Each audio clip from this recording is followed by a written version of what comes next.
welcome back. Cage Kiplinger, Logan Hubert. This is the K&L Sports Huddle. Glad to have y'all back for another episode. We're recording this on a Wednesday, so everyone's going to be seeing this day of the Thursday night football. We're going to have takeaways from the week 2 NFL weekend, as well as, of course, our week 3 picks against the spread. How you doing, Logan? I know last weekend was kind of rough with the picks. Yeah, water found its level for sure after a hot week 1. Yeah, I did not do too well. Went 6-10, but I did well enough week 1 where I still have a winning record. I'm There you 17 go. 15. So There you yeah, go. you did better than I did though, didn't you? Yeah, I finished up 9-7, so Yeah, respectable. yeah, Kept it above yeah. 500, and we're keeping it just above 60% on our on my against the spread percentage there. So yeah, feeling good. Feel really good about this week's games. I have one that I'm really stuck on, so you'll have to give me some insight on one of these matchups, and I'll let you know what that one is. But get us started with the Miss the Cut.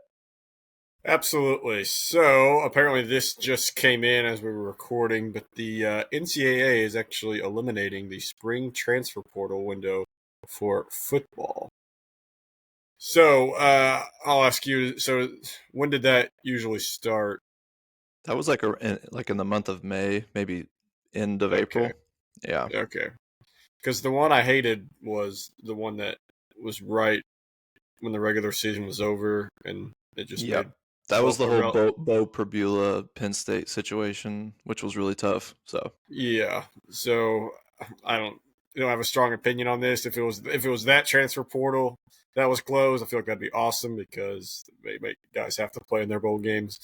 But yeah, I don't have too strong of an opinion on that. In Major League Baseball, Cal Raleigh breaks Mickey Mantle's switch hitter home run record, tying Ken Griffey Jr. for the Mariners' all-time mark. I would assume him and Aaron Judge are the two top dogs for the AL MVP. I'm gonna stick with Judge because that was my preseason prediction. But heck of a story up in Seattle. Kind of came out of well, people knew about it, but no idea that he was gonna break out like this this year. So nice there. And then also in baseball, the Philadelphia Phillies have officially clinched the NL East Division title, joining the Brewers in the playoff bracket as the division races heat up. The Cubs have also clinched a playoff spot for the first time since 2020. Yeah, the NL East, you got teams like the Braves, huge disappointment this year. The Mets, I believe they're still in playoff contention, aren't they? I mean, they've kind of faltered at times this year, but yeah, I expected this race to be a tight one, like between those three teams headed down the wire. But no, the Phillies have already clinched, and we still have a few games left. So scary team, yeah, scary team it's with Bryce definitely a Harper and those scary guys. team. So yeah, um, any comments on the two baseball topics or the spring portal? yeah, I mean it's not huge news as far as the NCAA, but will affect coaches in recruiting in the off season. But Cal Raleigh, man, like that is a quite the accomplishment. Tying and breaking Mickey Mantle's record. That's great stuff for a Hall of Famer in Mickey Mantle who had an incredible career, and then Cal Raleigh's pretty much solidified himself as an all-time Mariner at this point. Um, as far as the Phillies and this playoff race, we're going to get to some baseball. Hopefully, fit this in somewhere come playoff time. I know we want to be able to talk about playoff baseball. We've kind of kept baseball on the back burner for most of this summer, so we definitely want to revisit that because we did do a preview. We had a bunch of picks that have kind of gone sideways, especially for me with the Braves as my World Series pick. So, going to try to forget that one. But yeah, let's get on to our NFL Week 2 takeaways.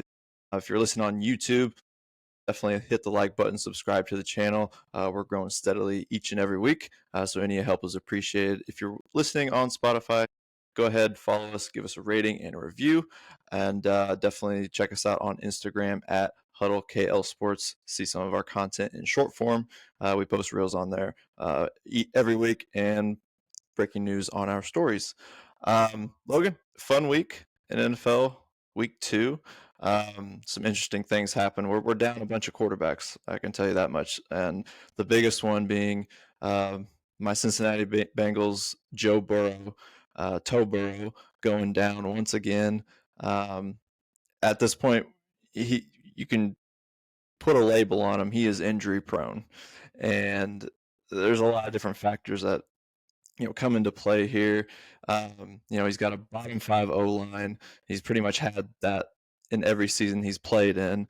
But some of this, I mean, everyone wants to blame the O line first, but a lot of this has to be of his own doing. He did play a part in this. He is definitely a quarterback who holds the ball a little longer than most in the pocket, always looking for the big play, getting it to his guys, Jamar Chase, T. Higgins, instead of just taking the check down. So he puts himself in some bad situations, and with already a bad O line, if you're Joe Burrow, you have to be aware of that on a play-by-play basis, that you don't have a great offensive line, and so you've got to protect yourself to protect the team. And then obviously the offseason stuff with forcing ownership's hand on keeping Jamar Chase and T. Higgins and ultimately Trey Hendrickson as well. Got a lot of money bottled up with those 4 guys. It kind of makes it hard to build an O line around them. And then as well as outside of his control is the running game. They have no running game whatsoever, and that forces him to do a lot of things and play hero ball. Yeah, you hit the nail right on the head. We can point to the O line and that in the front office because it's just too easy. Yeah, it's just too easy. But yeah, I mean, great quarterbacks and one I'll talk about later can't overcome that. They might get dinged up a couple times, but being hurt like every other year, like Burrow has been, it's bad for the league, bad for the Bengals, and we'll see what happens. Browning's a good backup to have. Don't know about a sustained starter like he'll be for 3 months. It's bothering me when they're saying, "Oh, they should sign this guy to be their like Winston or somebody." I'm like, they already have a good backup. Like, what's the point of doing that? Yeah, and then the other guys that we lost this week too, not for 3 months like Burrow. His was the worst, but looks like J.J. McCarthy, the Vikings, is going to be out for a few weeks. Jane Daniels is questionable heading into week 3. Obviously, Brock Purdy, who missed week 2, is still out, going to be out for a couple weeks. And yeah, and Justin Fields, yeah. Granted, he had a pretty pitiful performance week 2, but still, nonetheless, he got hurt, and he was your starting quarterbacks for the Jets. Yeah, several quarterbacks have been injured already, and we're only 2 weeks into the season. Injuries happen. What are we going to do? There's nothing you can do about it. I mean, unless we go to flag football, there's nothing that really can be done. Okay, my first takeaway from week 2 is sticking in the AFC North. So last week I talked about how I like the Steelers to make a wild card or to challenge the AFC North until the very end of the season. And I said, assuming the defense fixes itself. Well, after 2 weeks, I am now thinking that this defense might not fix itself. Pittsburgh's always been a staunch defensive team. I feel like always, even during the Roethlisberger days, always had the guys like James Harrison and Shazier and all those guys. But and they still have names. They still have T.J. Watt, Cam Hayward, Jalen Ramsey. But other than Ramsey's made a couple plays, but I mean, no one else has like shown up. Like, where is T.J. Watt? Like, what has he been doing these last 2 weeks? They've been absolutely gashed by the run game and against the Jets and now the Seahawks. So yeah, I'm worried. I'm worried that they're not going to get this fixed because I don't know if you saw some of Aaron Rodgers' throws. I know they lost and he didn't play as well this past week, but he's still got something in the tank. You could see from some of his throws that ability-wise right now, he could still lead a playoff team if his defense plays like they're supposed to, which is kind of the problem with the Jets. Yeah, Rodgers is always going to be able to throw the football pretty well. It's his mobility that's is going to be in question now with the age and the injury that he had. But this defense, I mean, they're the highest paid defense in the league, and they don't look anything like the highest paid defense. So got a lot of money in Pittsburgh's defensive side, and it doesn't seem to be working for him. And I don't really understand what's going on, but we'll Because see if that's what we assumed would work. That's what we assumed would work. right. We were And just worried about the offense. yeah, So this Giants Cowboys game this past weekend, I think the NFL learned a valuable lesson to never put this game at the 1 o'clock Eastern slate. Never put this in the early slate because no matter what the teams look like coming into this season, that game hasn't been in the early slate for I forget what they'd said, but it had been like 25, 30 years since that had been a not a, at least a prime time or at least a late window slot that would get more eyes on it. But man, was this a good one? And the question here is, did it outperform Week One's Ravens Bills game? Because this was an instant classic. It was close throughout, which is something that the Bills Ravens game was not. Ravens had that game won for most of that game, and then just let it slip out of their hands. It came obviously that came down to the very end, but Russell Wilson put up a career best 450 yards on 30 of 41 passing. Dak was incredible for Dallas, despite the awful performance by the Cowboys secondary that just kept allowing so many deep balls for Russell Wilson, just possession after possession.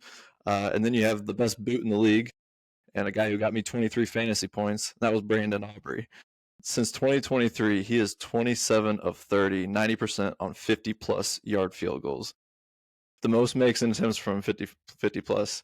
Kickers outside of Aubrey are hitting 50 plus yard field goals at about a 69% rate since 2023. He hit 4-4, including a 64-yarder in that game. It was incredible, and that was just a really fun game to watch with all the scoring. yeah. Two things since the Odell catch, that game, the Giants Cowboys series has been extremely boring. I feel like it's almost always a Cowboys win, and it's usually a blowout lately. And of course, the one time they put it at this 1 o'clock window, we get yeah. For a game wise, it was definitely better than Bills Ravens. I think it's the game of the year so far, entertainment wise. Um, I think both teams should be extremely worried about their defenses right now. Uh, Cowboys, we kind of knew were going to be bad. Giants really need to be worried because that was supposed to be their strength was their defensive front, and Yeah, Giants and Steelers, not really understanding what's going on with them. yeah. So yeah, but yeah, very entertaining game. Yeah, Brandon Aubrey's quickly overtaken. I feel like Justin Tucker as the greatest kicker that we've seen in the modern era here lately. Yeah, another take by me. Referenced this earlier. I was going to talk about a quarterback, C.J. Stroud. If I was a Texans fan, I would be worried right now because he has not looked good at all. And yes, his O line play has been awful. I'm not going to say otherwise because yeah, I watched that Monday night game, but he still made really uncharacteristic decisions compared to like his rookie year. Like he threw a couple balls where he didn't need to that were easily interceptable. Um, they only scored one offensive touchdown because of him because that Chubb run was just a 1-2 play uh, long I Nick think Chubb. Tampa Bay let Nick Chubb run Yeah, because they were kicking a field goal. with Yeah, the timing of it yeah, and just the way they've been able to bottle up the run the whole game for Nick Chubb to have an untouched uh, path to the end zone, that was a little sus. yeah. But you only put up 9 points in week one, and you put up 19 this week at home in your home opener. Now you're 0-2. It's a little concerning that we've now been a whole season and now 2 games since C.J. Stroud looked like he was going to take over the league. Yeah, and I think this is just more evidence of like don't let a rookie year um, be your judgment on a player because you get to their second and third years, they have so much more tape. These defenses are able to figure them out, and you really find out who these quarterbacks are. And he's going to have to figure it out for Houston because they need him. Got a lot of guys down. The defense is good, but they've got to be able to put up points. Okay, Chicago is Chicago fans are they're having a bit of a rough time. They have been having a rough time for a while, and Ben Johnson coming to them from Detroit. This was supposed to be their saving grace. It is early, yes, but this marriage between him and Caleb Williams, it seems to be quickly headed for divorce. You kind of when a divorce happens, you kind of can tell pretty early on that it's going to happen. And the embarrassing loss to Detroit, that's not all on Caleb. Don't get me wrong. That he The didn't. defense gave up 52 points. Yeah, Caleb didn't play defense. He didn't give up the 52 points. That was I don't take too much from them getting blown out because I know Detroit was going to have a bounce back game, and with Ben Johnson coming in to Ford Field, they were always going to put up their best performance and make sure that he knew it. But the bigger concern I have with this is that it almost feels like Ben Johnson and Caleb Williams don't fit schematic wise, because Ben Johnson is a very systematic, check it down, a lot of screen plays, a lot of side to side, whereas Caleb's got this incredible arm, incredible talent to be able to throw it downfield, and he's a bit of an improviser. And I just don't know if the structured, organized, on script style of Ben Johnson and the improvisation of Caleb really fit. Yeah, there's definitely a point to that. I mean, Johnson had other jobs he could have picked from, and he chose the Bears probably because of Caleb Williams. So, and yes, it is only 2 games, but I did say last week that I said Williams' ceiling is Kyler Murray, and I'll stick by that. Okay, Kyler Murray's 2-0 right now, though. But yeah, I pretty much agree with you on that. It's looked ugly so far. Obviously, like I said, they got so many more issues than just quarterback right now. At least Adunze looks really good. He had a really nice game against the Lions. But Ryan Poles is their GM. He's definitely on the hot seat. I feel like another example is that what they drafted Colston Loveland with the 10th overall pick. No catches. I think in week 2. I think only 2 catches week 1. Not a good look. Okay, and my final take is so we talked about this we talked about the tush push a few weeks ago, and we had a debate, and I said you said it should be banned, I said it shouldn't, and right now I'm just kind of in the middle. But what I do think is after what we saw this week, I do think it will be banned at the end of the season with the replays that were coming out. And it's not because of guys getting hurt, because that was one argument. Oh, guys might get hurt and stuff, but that's really not been the issue. It's the amount of rules that are being broken that the refs just don't call because they really can't. They don't really have a view to call. But yeah, like there's several replays of the Eagles guards clearly false starting, clearly getting a head start before the ball snapped. Basically, both lines are in the neutral zone. Sometimes it's the whole offensive line. Sometimes the defensive line's whole thing's in the neutral zone. Sometimes they're both in the neutral zone.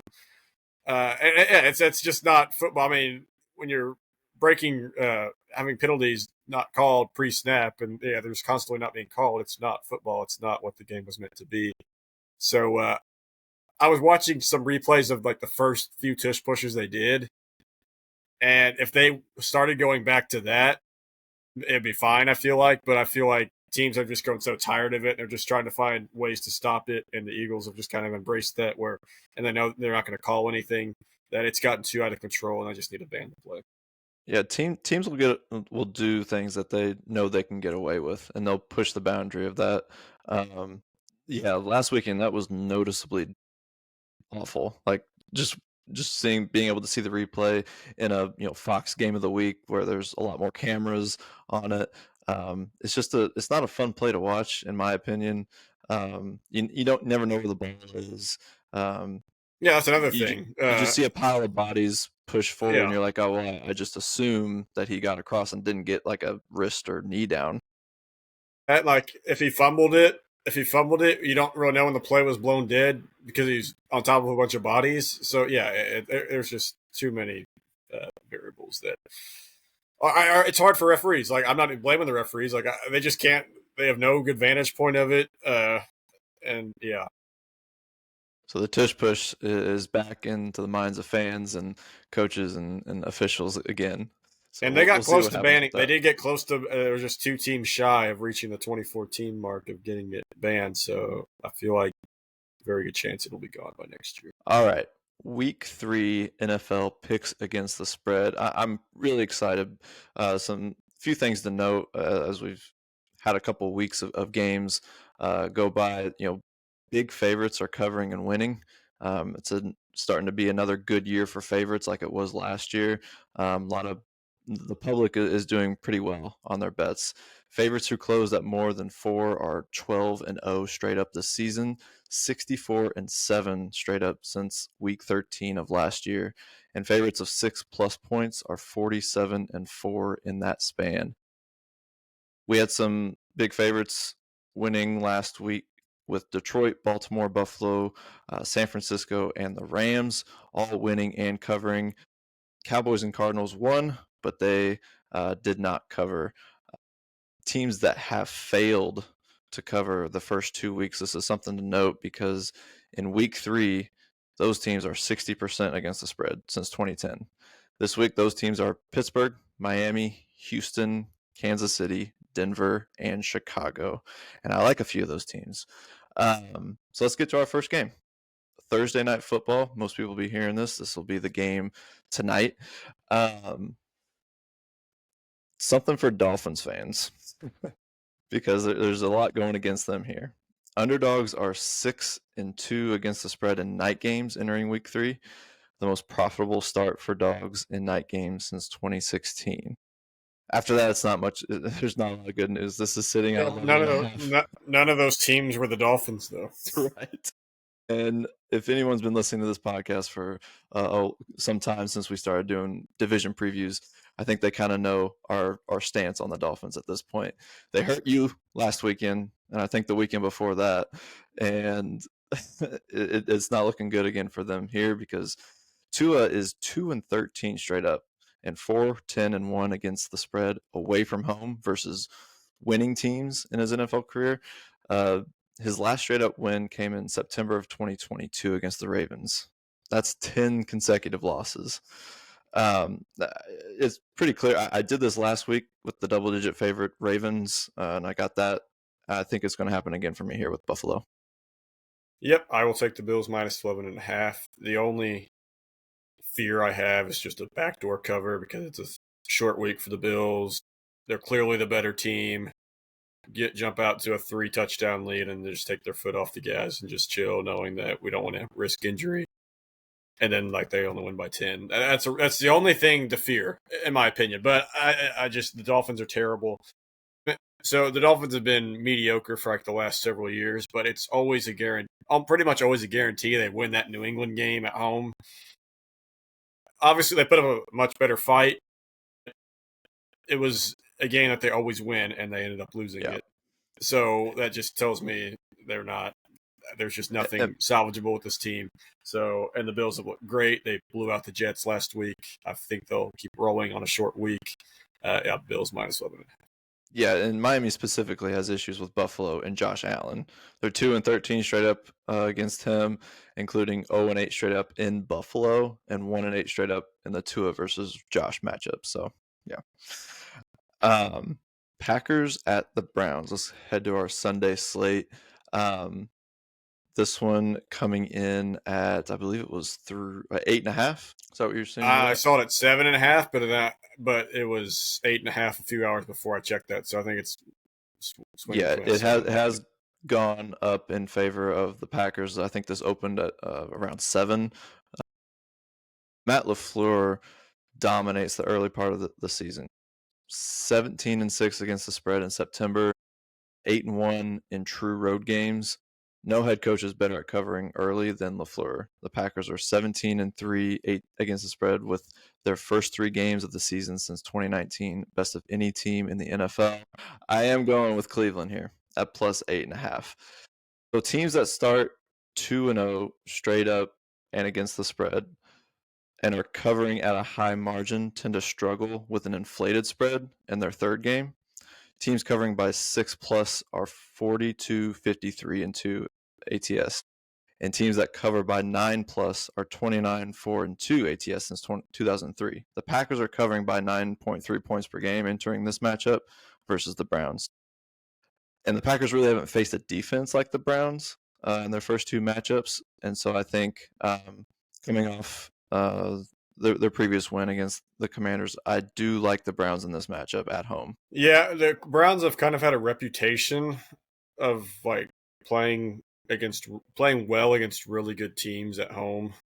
Like think Baltimore, even Cincinnati, and the Chiefs often sometimes they give them a fight.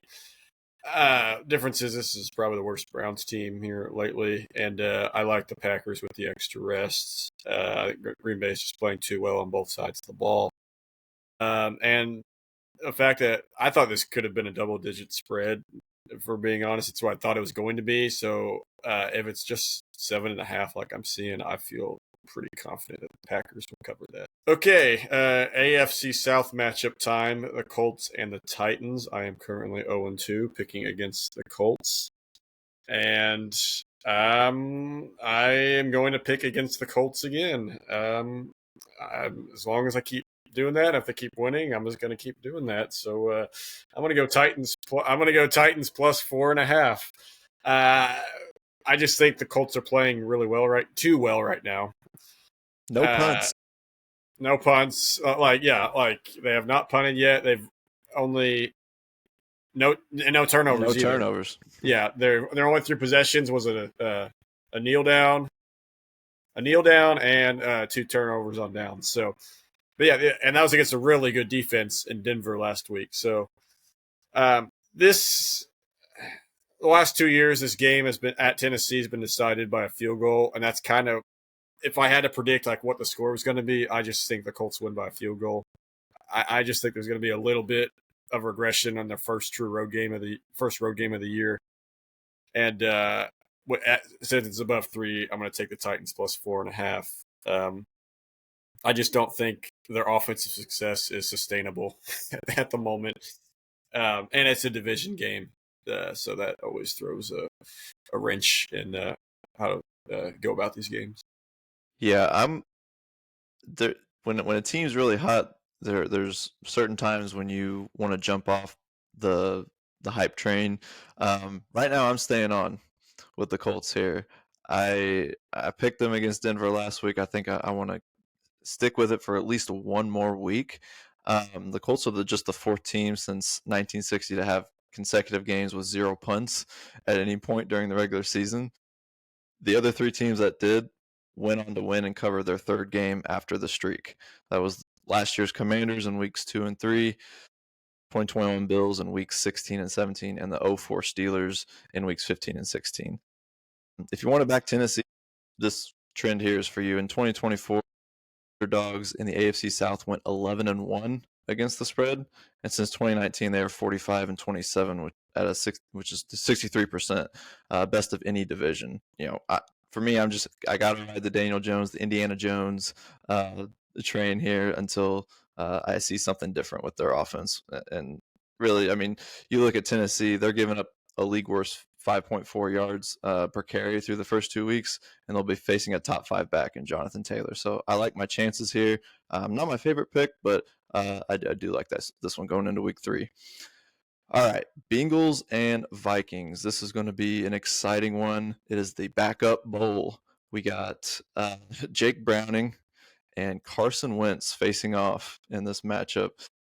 This was a tough one for me. At first, I wanted to lean Bengals here just because of, Jake Browning was able to get them a win on the road or get them a win against Jacksonville.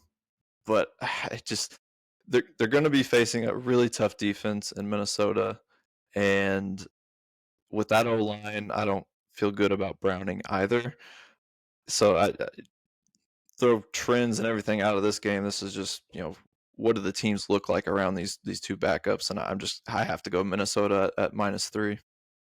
Yeah, these are two teams that both have questionable O lines at the moment. Minnesota's we thought was going to be good. I think they're still missing Darisaw, but they without him they haven't looked very good.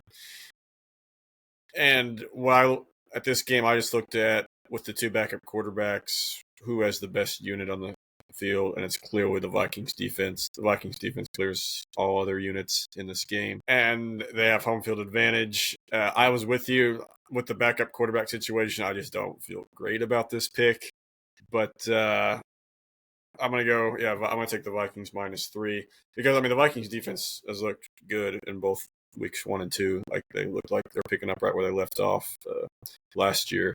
It's just kind of been the questionable offensive play that's kept them from looking dominant for all 8 quarters.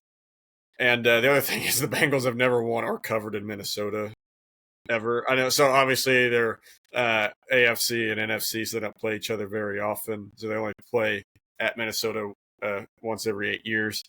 But still, I mean, when you've never won or covered up there in the north, that's a little alarming. Even My though I don't even know if they have anybody from that team 8 years ago still on the roster, but still, when you're looking my for some, when you have to make a pick and you're looking for something that screams at me, so I'm gonna go Vikings -3. And there's no hook yet, so Yeah, my advice: don't bet the spread, bet the under. With Carson Wentz taking over in Minnesota, there's a reason the total has dropped 6+ points since it opened, from 47.5 to 41.5. And Carson Wentz last 14 starts since December of 2021. The under is 11-3. So I would this will be definitely a good take the test under. to see who's better between Jamar Chase and Justin Jefferson, though. Yeah, Who can do better with the backup quarterback? So right, right. it'll still be an All entertaining right. game because of that.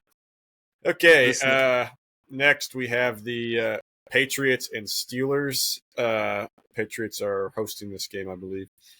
This was another one I just do not like. I checked it, and it's the spread's currently Steelers -1.5. Right? Okay. I don't like this one, but I'm going to go Patriots +1.5.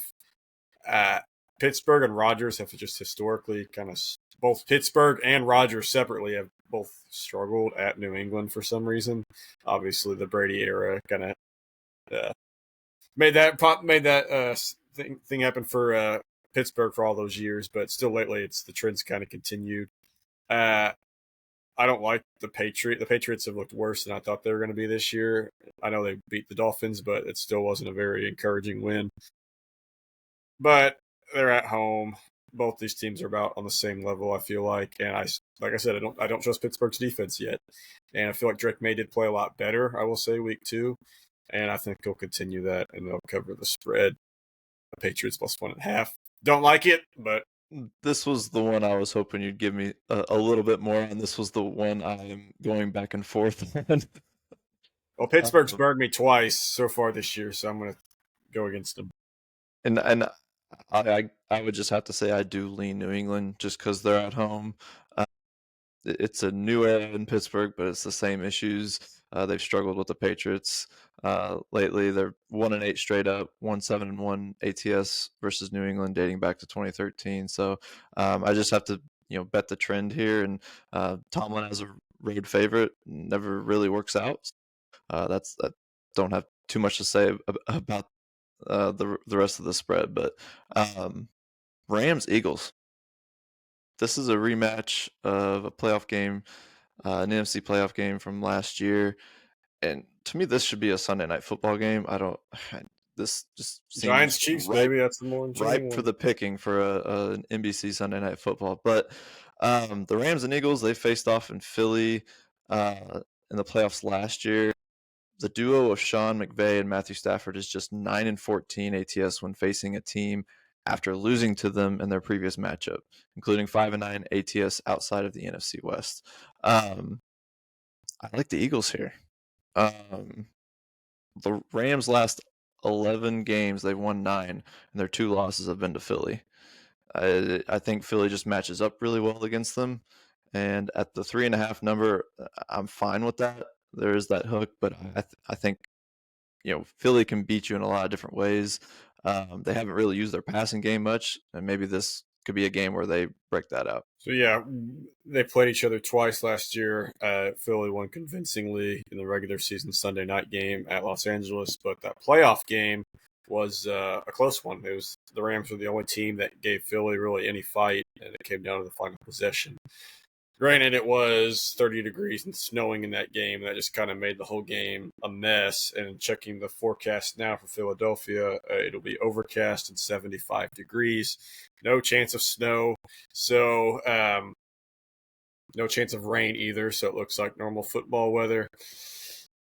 I agree with you. I'm going to go Eagles minus 3.5. I think the Rams. I actually could see this getting one. This could be like one of those unexpected blowouts. Like gun to head, I would think it'd be a close game, but I could see this Philly winning by a couple touchdowns here. I just could see this being a rude awakening for the Rams, considering they've beaten two AFC South teams to start the year, and going on the road to Philadelphia, team under normal conditions they mightily struggled against. But this time you're going to be at Philly. I think Eagles cover this pretty easily. Okay. Buccaneers and Jets. What are you seeing this at? Because I've seen this one flip some too. 6.5. Yes, and if it's at 6.5, I am taking the Buccaneers. Definitely. And my main note was because it went down below 7. I just Jets are going to be having Tyrod Taylor as the quarterback, a serviceable backup, even though he's getting kind of old now. So he might have fallen off. We don't know. He might have fallen off a cliff here in the last couple of years. So we shall see. But home opener for Tampa Bay. They've come out with 2 really gritty wins here in the past 2 weeks. And I just think Tampa's the better team. And I don't trust a backup quarterback in a broken system like the Jets. Like the Bengals would be different because I feel like the Bengals have been they have issues, obviously. We've talked about them, but they're not a dysfunctional organization. Like they made the Super Bowl a couple of years. They made playoffs with Burrow. Putting Browning in there, they're still a stable team. With the Jets, I just don't see this going well. You're going to think I'm crazy, but this is my ugly dog for the week. This is a really cool spot for the Jets because as a winless road underdog, going back to 2000, winless road underdogs are 231, 158, and 6, 59% against the spread. The system includes a few other teams as well, like the Dolphins and Saints, but definitely not picking them. The Bucs are living on the edge right now. They are 2-0 straight up, but they have also won both games in weeks 1 and 2 by 3 points or less. Since 2015, teams have won in weeks 1 and 2 by 3 points or less in both games. They are 4-11 straight up and against the spread in their third game, going 1-5 straight up over the last decade. Tampa Bay, they can blow out a team, no doubt, but they're more than likely playing a close game. They played down to the competition. I mean, I think they're a lot better than Atlanta, and they played a really close game. And I could see the Jets, even with a backup, this being just an Aaron Glenn, get the boys riled up for this road game because everyone's counting you out. And so this is my ugly dog for the week at 6.5. So I'm taking the Jets there. Yeah, I get the logic. To me, the Jets are just much worse than the Texans and the Falcons. Like if it was another team, I'm trying to think of a good example. If it was like the Raiders or someone like that, I could easily see it being another just absolute rock fight to the very end. But the Jets are just it's the Jets. Well, let's talk about the Raiders because they're going to be going on the road at the Commanders. This line at 3.5. Daniels is questionable, so this is a tricky pick here. Everything just went wrong for the Raiders in that Monday Night Football game against the Chargers. Geno was just throwing it into double coverage a ton and very risky throws, making a lot of bad decisions. This is a tough one for me because we don't know the status of Daniels. I'm going to guess they do sit him since it is against the Raiders. And they are preparing this week's practicing without him. So it's not my favorite pick because I am going with the Raiders at plus 3.5. Dan Quinn does not perform well with expectations. In his career as an NFL coach, he is 28-39 against the spread as a favorite, but that may have been an issue for the past because with the Falcons, he was 20-35, and with the Commanders, he's been 8-4. But I think a lot of that has to do with Daniels. This team goes with Daniels, and when he's not in that lineup, I don't like to see them cover the spread. I think Dan Quinn, given his time with the Falcons and the Commanders, I think he's only played with the backup quarterback once, maybe twice. So if Mariota does suit up, this would be kind of uncharted waters for him. To me, I got this at -3, and I went with the -3, so this is without the hook. So the hook would make me stay away from this one. But I'm just looking at 10 days rest plus home field for the Commanders versus a 6-day rest plus an East Coast noon trip for the Raiders. No matter the quarterback, that's just not a good combination. So that was my logic behind the Commanders covering. Um, yeah, like you said, the Raiders just had a stinker on Monday night. Many people on the East Coast didn't get to see it, so uh, but it was pretty bad from what I saw. So there could be the notion that they're just gonna play much better the next week, but the rest thing is what bothers rest thing, and combine that with a East Coast trip at 1 o'clock. I don't like it. Okay, Falcons Panthers. Falcons are a road favorite. They are at -5.5. Is that what you are seeing? I had it at 4.5, but it has gone up to 5.5. Okay, it has gone up to 5.5. Yeah, so when I looked at it, it was 5.5. Uh, Panthers have just been bad, except for one quarter. I guess that was my best pick last week. I thought that was dead in the water. The Panthers plus 6.5, but they Cardinals took their foot off the gas, and Bryce Young remembered he was the number one overall pick for a quarter, and they were able to cover the spread. But other than that quarter, they've just been a bad team. I don't like this one very much either, but the Falcons are just better. I know the home underdog division game is the trend here, but I'm just gonna go Falcons -5.5 because I don't like the Panthers. I see the Bryce Young ship sinking very fast, and I think the Falcons move to 2-1.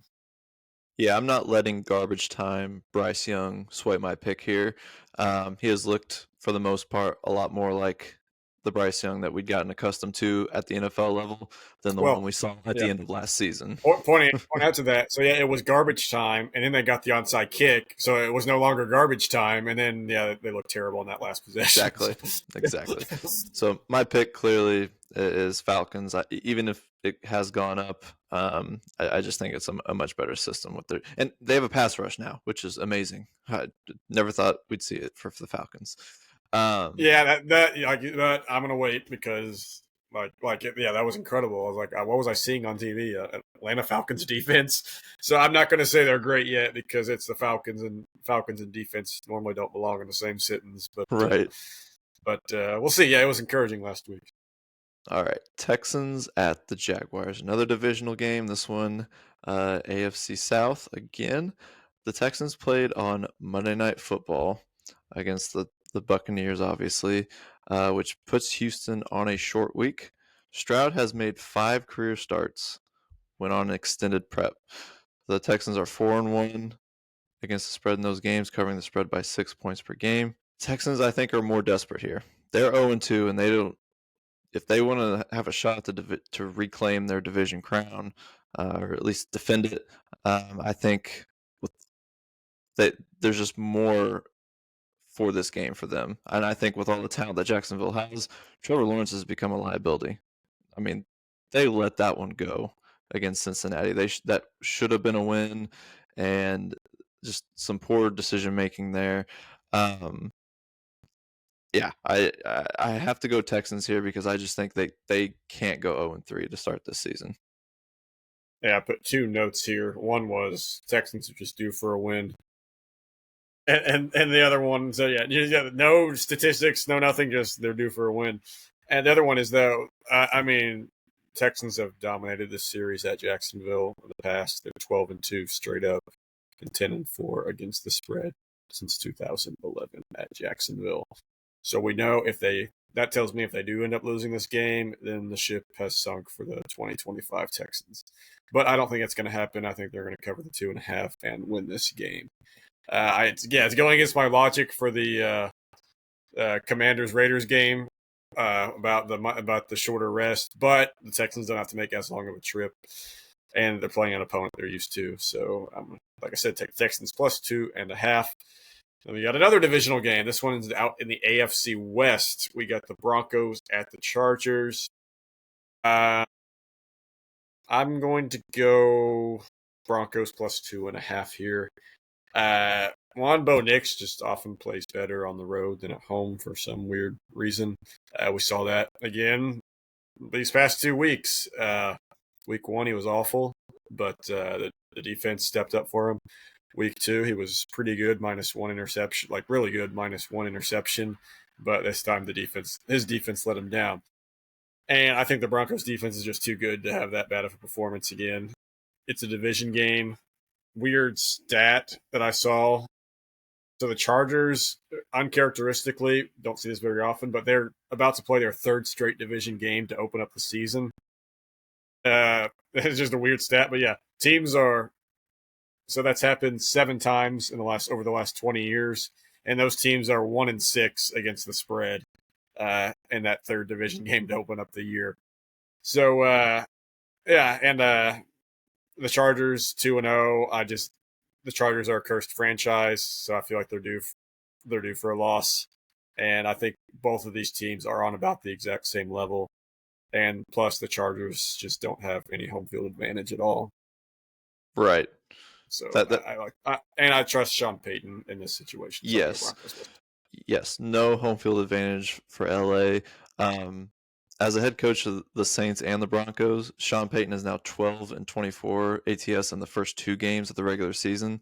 That was the worst mark for any head coach since 2003. The adjustments happen after that. Payton in the third game, his team is 12-5 ATS, covering by 3.4 points per game. I do like the Broncos here. I think it's just that perfect spot with everyone really hyping up the Chargers. I think they're getting a little overvalued here because of their good start. But I think there's just other factors with the teams that they've played that have just factored into those wins. I don't think the Chargers are as good as everyone seems to be building them up to be. So I I want to will see the take the Broncos. Chargers. I want to see the Chargers against a good pass rush. Granted, his offensive line did a great job week 2, but he's had a clean pocket these last 2 weeks. I kind of want to see him like move around some and like actually have to work for some of his throws. So and I think the Broncos should theoretically be able to do that. So that's why another reason I'm leaning Broncos. Yep. Let's stay out west as the Saints head to Seattle to play the Seahawks. This line I was seeing at -7 in favor of the Seahawks. Went up to 7.5 when I Did go up to 7.5.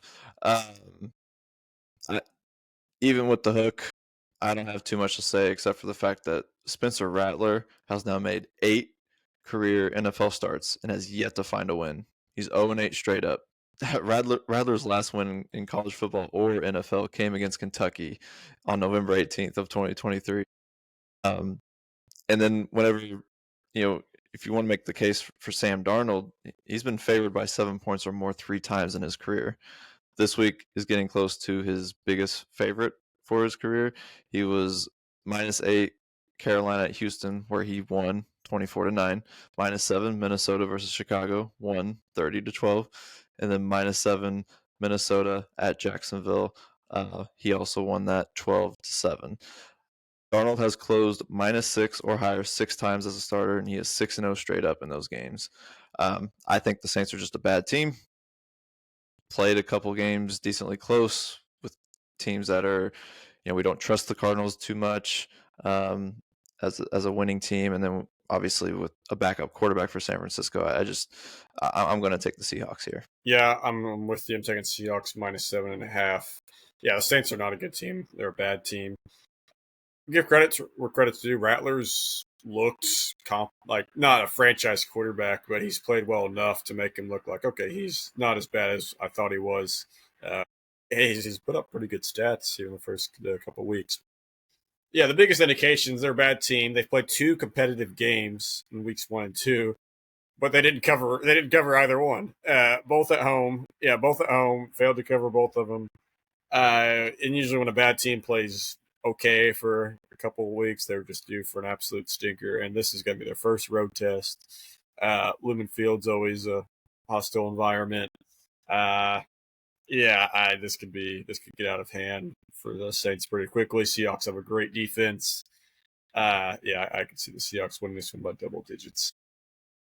Okay, this is a very intriguing game of 2 teams who aren't very good. Next, the Bears and the Cowboys. Bears hosting this. Last I checked, the Bears were 1.5 point favorites. I think this was the one where I was seeing it was basically a pick 'em. The Cowboys defense was just absolutely awful last week. And I think the Bears will take advantage of that. I think the Bears are actually I think Bears will win, obviously, and cover the -1.5. I just think Caleb Williams is talented enough where he's due for a good game. He's due for a good game, and I think this is his best opportunity at home against a really bad defense. And it's just a 1.5 point spread. Yeah, the Bears defense does scare me against the Cowboys offense, so I think the over is a good play here. But I'm just going to go with the home favorite here in the Bears and assume that Williams and Johnson will figure something out for 1 week to calm the temperatures a little bit before they heat back up again.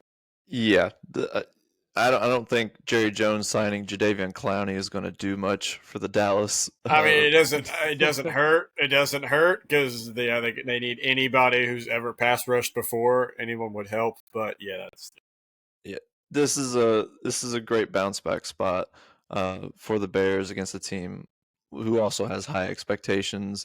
Right now in Chicago, the sky is falling, and I love the public perception angle of going with the Bears. Everyone's going to be on the Cowboys because of how they unloaded the clip against the Giants last weekend.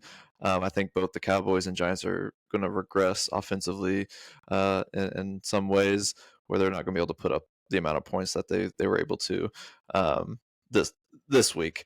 So I will be with you on this one with Chicago -1.5. It's a risky play with the way things are going in Chicago, but I think they can get it right for at least one game. Cardinals at 49ers. So Mac Jones going to be suiting up again as the starting QB for the Niners.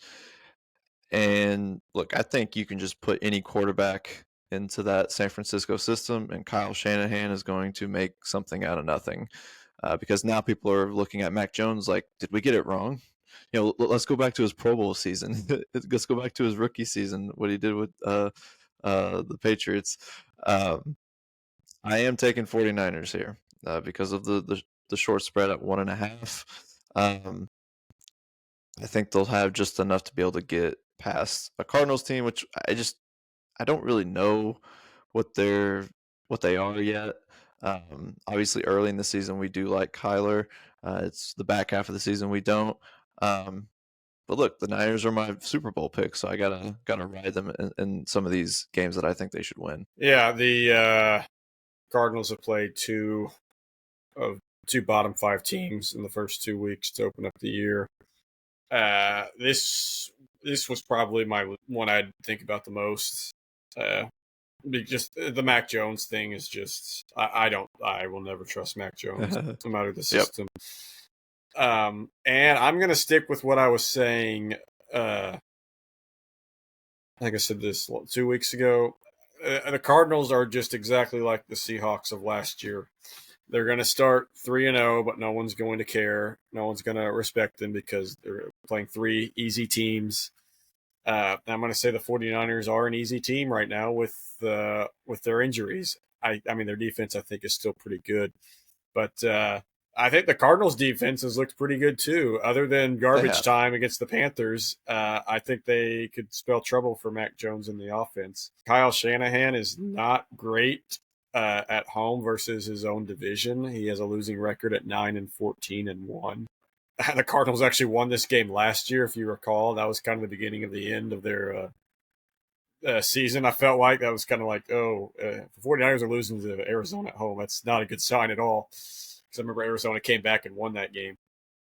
And yeah, I'm going to go Cardinals plus 2.5. I'm glad we have a disagreement. We haven't had one in a while. I feel like we've been pretty consistent with our picks. But yeah, I'm going to take the Cardinals here. They're going to be 3-0, and then there's going to be speculation of if they're the worst 3-0 team in NFL history. Okay, Giants and Chiefs. I keep saying, for some reason, I keep saying the home team first. Giants are home. This game is at East Rutherford, New Jersey. Chiefs are 5.5-point favorites. Is that what you're seeing? I think I've seen this one flip a little bit too. I love the Giants plus 5.5 here. I see this just being a completely unnecessarily close game that the Chiefs win by like a field goal. That's just what Kansas City does. Yeah, I have no doubt the Chiefs are going to win this, but for some reason, it's a Mahomes game. So the NFL is going to want attention on this, and they're going to make this close. Maybe it might be the Chiefs will just play weird. There might be weird officiating, and it'll just be a game where you're like, the Chiefs are so much better than the Giants. Why can't they just win this by 3 touchdowns so I can go to bed? But no, it's going to be like a Butker field goal to win it at the end, and the Giants cover, but the Chiefs win. And then there'll be talks all week of, are the Chiefs back, or did they barely beat the Giants, so they're still Right. terrible? But yeah, that's right. That's the Giants plus 5.5. I'm going Chiefs here. I think we're not going to see what we saw with Russell Wilson ever again the rest of this season. What he did against the Cowboys. I completely agree with you on that. I can see him having a bad game, but for some reason, I still think some way it's just going to be a weird game. Even at this number at 5.5, look, the Chiefs are on to week 3. Under Andy Reid, Kansas City is 9-3 ATS in week 3. They're just 13-13 ATS in weeks 1 and 2. Bit of slow starts, at least with covering the spread. It's adjustment time for Reid, who's 16-7-1 ATS in weeks 3 and 4 with the Chiefs. And I think I'm going to back the trend here. I'm going to back the team I trust more, and that's the Chiefs. So I'm going to go with them at minus 5.5. All right, Monday And night. that's fair. I completely Yeah. understand why. This was mostly just from my gut telling me that, and this is just from watching the Chiefs last year. It just put so many games where you're like, come on, you are the better team. Mahomes, Kelsey, Chris Jones. Come on, guys. Like, you're by far the better team here. Why is this game close? And then we all knew they were going to win. And All right, Monday Night Football. We got a really good one here with the Detroit Lions going on the road to face the Baltimore Ravens. And this one's sitting at 5.5 in favor of the Ravens. So to me, that's alarm bells. I'm thinking this line's way too high. So from the jump, yes, I'm going with Detroit at plus 5.5 in this spot. Look, I like this Dan Campbell squad who really bounced back in week 2. They throttled the Bears, winning by 31 points. Most spots would tell you time to fade Detroit, right? Big blowout victory. But under Dan Campbell, Detroit is 16-4 against the spread in their game directly after winning by 11 plus points in their previous game. They just put the foot on the pedal when they get in these matchups. so, yeah, so much agreement. And then our last 3 picks, it's disagreement. There and the reason this is, I guess, this is another more of a gut thing, but I see this game just being a bunch of touchdowns. And how much are touchdowns worth? Six points with the extra point, 7 points. And I could see this being a high scoring game with like no field goals, and the Ravens just win by a touchdown. Um, that I understand what you're saying. I mean, I think last year inflated that stat with their easy schedule against the AFC South and the Bears and all that. And yeah, I just think I remember that 2 years ago they just laid an absolute stinker at Baltimore. Like by far their worst game of the year. 2 years ago, that year they made the NFC title game because they were playing hot and they came into Baltimore and just got absolutely blown out. And I don't see that happening here, but I like the Ravens to win by a touchdown here. Yeah, I'm not saying this is not going to be a blowout, but I just see Derrick Henry having a big bounce back game because, frankly, he did nothing. He did nothing in Right. week 2. He was a huge letdown after his week 1 performance.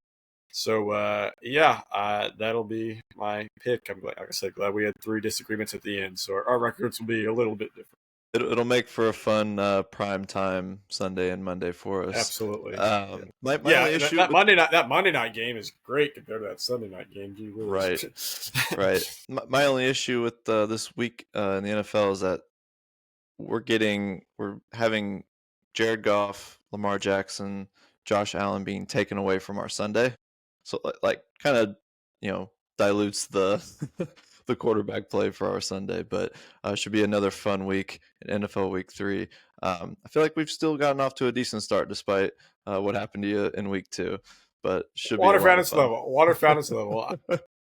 I'm not gonna blame anything. I was just bad picks. That's all. All I'll say. Even Well, though Denver should have. I can't believe it didn't. The Colts absolutely stole that game. All Will Lutz had to do was make that 40-yard field goal, and Denver would have covered. that was bittersweet for you, I bet though. Yeah, Real quick on yeah.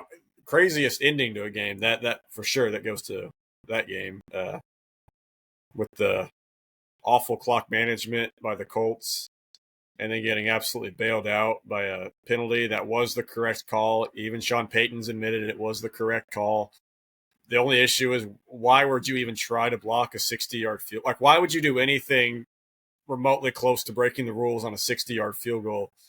Like, you don't try to jump off sides. You don't try to touch this snapper. You just let the kicker miss a 60-yarder. That was about who wanted to lose the game more. yeah. Um, we'll touch on college football here for just a quick second. I know we had a OT thriller between Georgia and Tennessee. That one was a lot of fun. We were keeping track of that while we were at a wedding this weekend, so trying to try not to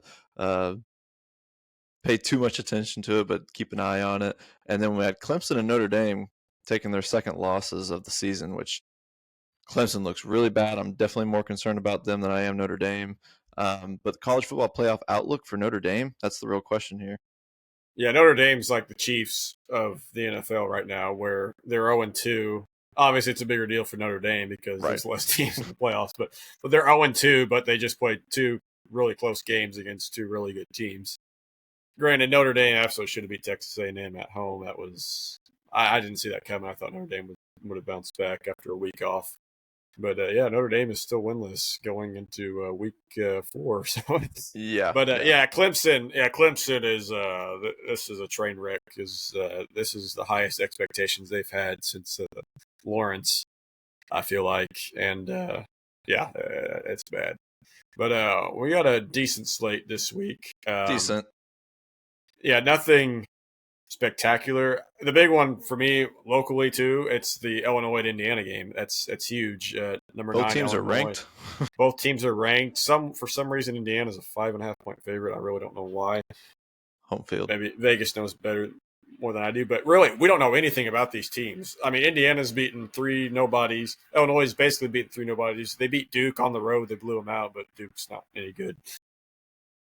So yeah, we know nothing about these teams. It's going to be a primetime game. For me, what I was thinking about this game is there's probably going to be at least three Big Ten teams in the playoff with Oregon, Penn State, Ohio State, not necessarily in that order. If there's going to be a fourth team, game is huge because This is the game. I almost feel like the loser of this is out, given they don't beat like a Penn State or an Ohio State or Oregon later in the year, which I don't think either of these teams are capable of doing.